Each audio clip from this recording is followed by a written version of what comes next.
Lakad ka muna, tignan natin kung anong pinagkaiba. Paulit tayo. Upo tayo. Ay, tignan muna natin kung anong pinagkaiba. Upo mo yung paa mo tayo. Tayo po. Okay. Sabihin mo tayo in Jesus' name. Jesus name. O, tayo na. Pwede na yan. In Jesus name. Daan-daan lang. Daan tayo. Tayo, punta ka tayo. Tingnan mo muna. Mag-a-adjust tayo ng mga ugat niya. Sige tayo.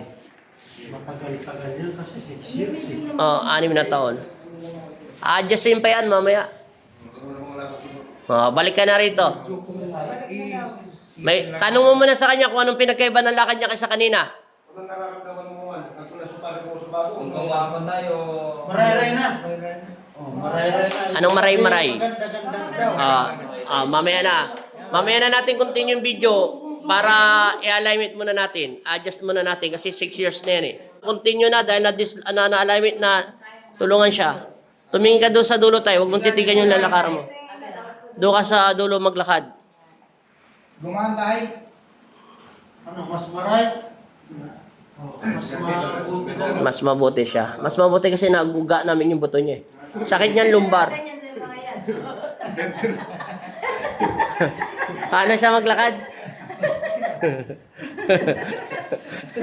Tay, buhatin mo yung paa mo, tay, pag naglalakad. Hindi na ganyan, tay, kasi para kang penguin kanina eh. Yung buhat na, kahit konti lang, tay. Tingnan mo. Di ba ganyan ka maglakad kanina? Ganyan. Ganyan. Ngayon, Iba yung mga tayo. Dapat. Ganyan mo siya. Oh. Daan-dahan lang. Kahit mababa lang. Kasi na-alignment na yan, tay. Lumbar kasi. Yan. tas mo konti. Yan. Kahit konti lang. Hindi, kahit konti lang. Yan. Anong pinagkaiba? Oh. Tingnan mo tayo, Di ba? parang Robin ka. Hindi. Tay.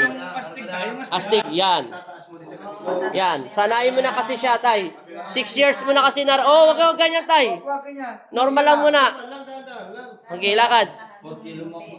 Porkit lumambot na, kahit ganyan ka na maglakad, ha? Sige, taas mo. Oh, yan, di ba? Hindi ka tulad kanina, oh. Oh, yan, oh. Bigyan mo siya ng tungkod para masanay muna siya. I-warm up mo muna siya. Pwede. Pwede, tsaka yung tutoy, di na tumitigas. Ano pinakaiba? Sige, tas mo konti. Salitang Bicol, sila na lang magtatagalog. Yan, ganyan, sige. Anong pinakaiba? Palakpakan nyo! Yehey! Okay. Pahinga ka muna dito. Palisin mo yung manugang mo. Okay. Bye-bye! Bye-bye! Bye-bye! Bye-bye! Babalik ka pa. Antayin mo na lang mamaya, sasabihin ko.